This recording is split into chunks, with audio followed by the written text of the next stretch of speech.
ایک میرا خیال ہے بنیادی وجہ تو یہ ہے، لیکن سوال اپنی جگہ پہ ہے کہ اسلام میں وہ تبدیلی کیوں نہیں آئی جو عیسائیت میں آئی، اور جس کی وجہ سے یہ سب کچھ ممکن ہو سکا، سائنسی انقلاب، صنعتی انقلاب وغیرہ.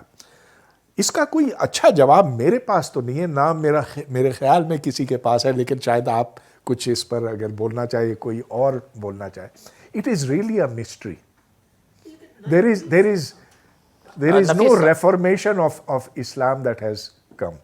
ہاں دیکھیں، بہت سے لوگ ہیں، جیسا کہ بہت سے نہیں ہیں، لیکن جب جدید دور شروع ہوا تو عرب میں کچھ ایسے فلسفی تھے جیسا کہ راشد رضا ہے،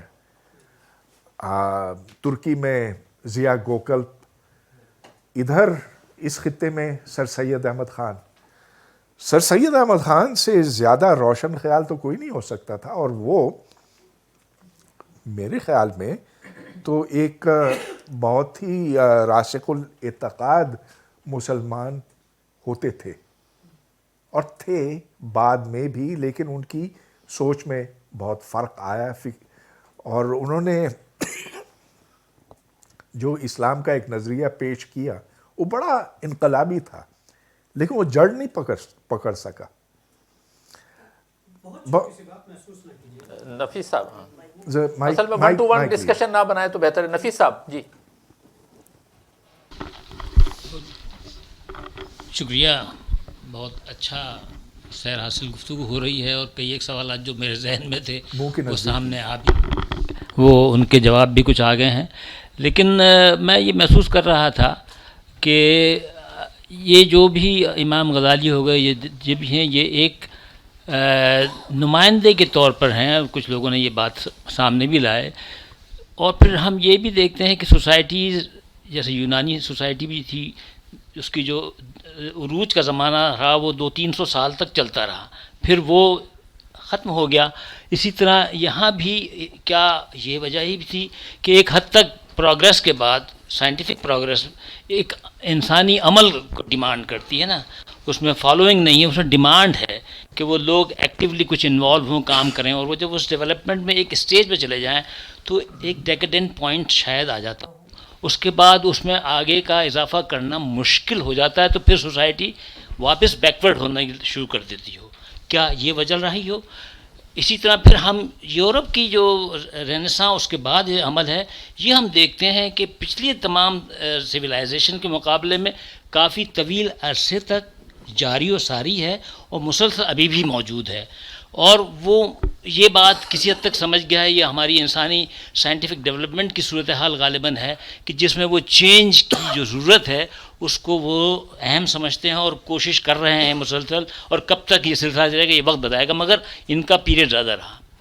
تو کیا اس کی وجہ یہ ہے؟ تو امام غزالی کے پیریڈ کو اس کے ان معروضی حالات پر بھی اگر دیکھا جائے کہ وہ جو فکری اور عملی جو اضافے ہو رہے تھے، کیا وہ اس اسٹیج پہ پہنچ گئے تھے کہ پھر اس کے بعد ان میں امکانات کم رہ گئے تھے، کیونکہ آپ نے بتایا کہ وہ ایسے موضوعات پر بھی بحث کرنے لگ گئے تھے کہ انہیں جو غیر ضروری تھے.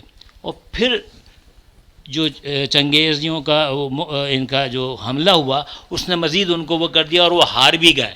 تو جب وہ ہارے تو ایک اور ان کے اوپر سرٹیفکیٹ لگ گیا کہ یہ جو تعلیم اور علم کے ذریعے جو کچھ کرنا چاہتے تھے اس نے ان کو وہ نتائج نہیں دی جو پہلے کے گولڈن ایج نے دیے تھے. غالباً یہ بھی رہا ہو. یہ میرے سوالات ہیں، میں محسوس کر رہا ہوں جو آپ کی سوال. اور ایک بات جو میں گولڈن ایج کے سلسلے میں اضافہ کرنا چاہ رہا ہوں وہ یہ کہ ہم غالباً گولڈن ایج کو اگر دیکھیں گے تو شاید اس طرح نہ دیکھیں گے کہ جو ترقی کسی ایج میں ہوئی وہ اپنے ایج کے بعد بھی آگے تک کہاں تک گئی. اس نے باقی معاشروں کو، جیسے گریک ختم ہونے کے بعد رومن نے ان سے فائدہ اٹھایا اور پھر مسلمانوں نے بھی فائدہ اٹھایا، وہ وہاں اسٹیٹک نہیں رہ گئے. تو یہ ایک میرے خیال سے بڑی اہم ان کی سپورٹ بنتی ہے کہ وہ گولڈن ایج کیوں کہا جائے. یہ جو چنگیزیوں کا جو ہے حملہ، وہ آئے، سب انہوں نے بہت علاقوں پہ قبضہ بھی کیا، اور پھر وہ معدوم ہو گئے اور آج ان کے بارے میں کوئی حوالہ موجود علاوہ اس کے کہ انہوں نے بہت فتوحات کی تھیں، یہ تو ہے، لیکن وہ پیچھے کیا چھوڑ کے گئے وہ کچھ بھی نہیں ہے. جبکہ انگریز یا مسلمان جو بھی ہیں انہوں نے جب فتوحات بھی کی اور اس کے بعد وہ سلسلہ معاشرے کی ترقیوں میں معاون اور مددگار ثابت ہوا. تو اس طرح سے میں اسے گولڈن ایج کاؤنٹ کرتا ہوں. تو کیا آپ سمجھتے ہیں؟ بہت خوب، بہت خوب، بالکل آپ نے صحیح کہا کہ منگولوں نے کوئی چیز پیچھے نہیں چھوڑی، کچھ دکھانے کو ہے نہیں. ٹھیک ہے، بڑی فتوحات تھی، اور لوگوں کے اور قوموں کے بارے میں بھی یہ بات کہی جا سکتی ہے. لیکن دیکھیں جو بنیادی بات ہے کہ اگر آپ یہ سمجھتے ہیں کہ ہمارے پاس جو علم ہے اس میں اب اضافہ نہیں ہو سکتا، وہ ساکت اور جامد ہے، وہ ہمیشہ ہمیشہ کے لیے درست ہے، تو پھر آپ کے اندر کبھی وہ خواہش اس سے باہر نکلنے کی ہوگی نہیں. ذرا یہ دیکھیے جس قسم کی تعلیم دی جاتی ہے مسلمان ملکوں میں، وہ گارنٹی کرتی ہے کہ بس حالات بدلیں گے نہیں. ذرا سوچئے کہ ہم بچوں کو کیا پڑھاتے ہیں اور کس انداز میں پڑھاتے ہیں. یہاں وسائل کی بات بالکل نہیں ہے، اور اگر آپ کو اس کا منہ بولتا ثبوت چاہیے تو ذرا برطانیہ کو دیکھیں، جہاں ہمارے بہت سے پاکستانی ہیں، انہوں نے چھوٹا پاکستان بنایا ہوا ہے. بنگلہ دیشی بھی ہیں، وہ ہم سے تھوڑا سا بہتر ہیں. لیکن اگر ادھر کے مسلمانوں کا مقابلہ کیا جائے دوسرے مذاہب کے ساتھ یا وہ جن کا دین نہیں ہے، تو پتہ چلتا ہے کہ کس نے کتنی ترقی کی ہے. اور اس کا سبب یہ ہے کہ جو بچوں کو گھروں میں تعلیم دی جاتی ہے وہ ان کے دماغوں کو بند کر دیتی ہے. جب تک ہم ان قدغنوں سے آگے نہیں نکلتے، ان کو توڑتے نہیں، تو یہی ہوگا. Every thing depends upon education, the kind of education. ویسے ایک چیز میں ایڈ کرنا چاہوں گا اس سے پہلے کہ آپ کے پاس جائیں، یہ سوال آپ کے جو پیچھے نا ان کو دے دیجیے گا مائک اب جی ان کو. لیکن ایک چیز میں ایڈ کرنا چاہوں گا نفیس صاحب، وہ یہ ہے کہ میرے خیال میں یہ سوچنا پوری طرح سے درست نہیں ہے کہ ایک تسلسل وہاں رہا، گریک کے بعد رومن اور رومن کے بعد آگے مسلمانوں نے لے. دیکھیں بیچ میں تقریباً جو ڈارک ایجز کا پیریڈ جو کہا جاتا ہے وہ ویسے ہی نہیں کہا جاتا. تاریخ دور جو ہے وہ کچھ لوگ کہتے ہیں 500 سال، 700 سال، 800 سال، 1000 تک. بعض لوگ کہتے ہیں کہ 500 سے 1500 تک رہا. جو کرسچینٹی کا نہیں، رائز آف کرسچینٹی کے ساتھ ساتھ جو کیتھولسزم ریلیجن کا جو بالادستی رہی پوپ کی اور مذہبی رہنماؤں کی، انہوں نے بڑا کرش کیا وہاں بھی. تو وہ تسلسل وہاں بھی نہیں رہا. وہ وہاں بھی 500-700 سال کا کم از کم ایک بڑا گیپ ہے جس کو پھر بعد میں مسلمانوں نے آگے چلایا، لیکن وہ گیپ وہاں نظر آتا ہے. معلوم چاہتا ہوں اس میں ایک بات دوبارہ گفتگو کر رہا ہوں. میرا مطلب یہ غالباً نہیں تھا، میں یہ کہہ رہا ہوں کہ ان تہذیبوں کا اثر آگے تک جاتا ہے، وہیں ختم نہیں ہو جاتا جیسے منگولوں کا ختم ہو گیا. وہ بیچ میں جو ڈارک ایجز آئی مجھے اس سے اختلاف نہیں ہے، مگر اس کا فائدہ اگلی قوموں نے بھی اٹھایا، یہ میں کہنا چاہ رہا تھا شاید. چلیں just building upon the point that you guys were discussing, how do we, all the examples that were given, it seems to me that the basic clash is on what is the definition of an ideal Muslim, or what should be the thought process of an ideal Muslim. And given that, as you have all pointed out, we don't have a single religious authority in Islam like a pope or anything, how do we take this forward then? Matlab, we understand that this is all done, done, historical ہو گیا, but how does it, جو آپ قدغن کہہ رہے ہیں اس کو کیسے ہٹائی جائے اب؟ What is the next process out there? How does it evolve from here on? Well, there was only one ideal Muslim and that was the Holy Prophet. اس کے بعد everybody is for himself. There are 1.5 billion Islams on earth today. اس لیے کہ کوئی pope نہیں ہے نا جو آپ کو بتائے کہ صحیح کیا غلط کیا. اور آپ یہ دیکھ سکتے ہیں کہ ادھر کے لوگ یہ سوچتے ہیں، ادھر کے لوگ ادھر کے مسلمان یہ سوچتے ہیں ان کا لباس ایسا ہے, وہ یہ کھاتے پیتے ہیں, ادھر کے اس کے بالکل برعکس ہے, یہ بالکل مختلف ہے. So we can't answer the question who is the ideal Muslim, it varies from place to place. جی یہ اب یہاں دے دیجیے گا, لیکن میں آپ کی بات کو تھوڑا سا پہ کمنٹ کرنا چاہوں گا. آپ کا سوال بنیادی طور پہ کہ ہاؤ ٹو موو فارورڈ یہ ہے نا. مختصراً میں سمجھتا ہوں کہ ہمیں یعنی مسلم ورلڈ کو ہر چیز کو مذہب کے عدسے سے, لینس سے دیکھنا چھوڑنا ہوگا. یعنی ہمیں آگے بڑھنے کے لیے یہ بات تسلیم کرنی پڑے گی کہ مذہب کسی کا ذاتی معاملہ ہے. میں نماز پڑھتا ہوں, روزے رکھتا ہوں, یا ٹخنے سے اوپر شلوار باندھتا ہوں, نیچے باندھتا ہوں, داڑھی اتنی رکھتا ہوں, یہ انفرادی مسئلہ ہے, یہ سماجی مسئلہ نہیں ہے. ٹھیک ہے, جب ہم ان چیزوں میں الجھتے ہیں تو ہم کیا کر رہے ہیں, ہم ہر چیز کو صبح سے شام تک ہر چیز کو مذہب کے لینس سے دیکھنے کی کوشش کر رہے ہیں. And it has over shadowed all other activities. ہم جو کچھ بھی کر رہے ہیں, تو ہمیں اگر آگے بڑھنا ہے تو ہمیں, میں یہ نہیں کہہ رہا کہ ہمیں مذہب سے نکلنا ہوگا. مذہب, اگر کوئی مذہب پہ عمل کرتا ہے یہ اس کا رائٹ ہے, اس کو حق ہونا چاہیے کہ وہ جو بھی ہے, بریلوی ہے, ہندو ہے, سکھ ہے, قادیانی ہے, جو بھی ہے, وہ اپنے اس پہ عمل کر رہا ہے, اس کو حق ہے. ٹھیک ہے, ریاست کو یا مجھے کوئی حق نہیں ہے کہ میں کہوں کہ آپ اپنا عقیدہ چھوڑیں. لیکن مسئلہ وہاں پر ہے کہ آپ مذہب کو نہ چھوڑیں, لیکن آپ کو مذہبیت, ریلیجیوسٹی کو چھوڑنا ہوگا. اور ریلیجیوسٹی کا مطلب یہ ہے کہ وہ ایک انتہا پسندانہ تصور ہے مذہب کا, جس میں آپ ہر چیز کو مذہب کے پیمانے پہ پرکھنے کی کوشش کرتے ہیں. جی آپ کا سوال. Thank you sir. ویسے تو آپ نے کافی سوالوں کے جواب دے دیے ہیں. میرا ایک صرف کامنٹ ہے کہ مجھے لگتا ہے کہ جو امام غزالی کی سوچ اور اس کے بعد جو مسلم جب سے یہ ریلیجن کا ایشو ہے, ہم جو مسلمان ہیں وہ اس زندگی پہ اتنا بلیو نہیں کرتے, اس لیے ہم اس زندگی کے بارے میں اتنا سوچنا بھی پسند نہیں کرتے. ہم کیونکہ اگلی زندگی کو زیادہ ٹارگٹ کرتے ہیں, تو اس کے لیے ہماری جو ایفرٹ ہے, اگر آپ کلیکٹیولی سب کانٹیننٹ مسلمس کی دیکھیں تو وہ بہت زیادہ ہے. وہ دن میں کافی ساری چیزیں ایسی کرتے ہیں جو وہ اگلی زندگی میں ان کے کام آ سکتی ہے. اس زندگی کو کیونکہ ان کا اتنا فوکس نہیں ہے, تو میں بھی اس وجہ سے وہ اس زندگی کے بارے میں سوچ بھی نہیں رکھتے.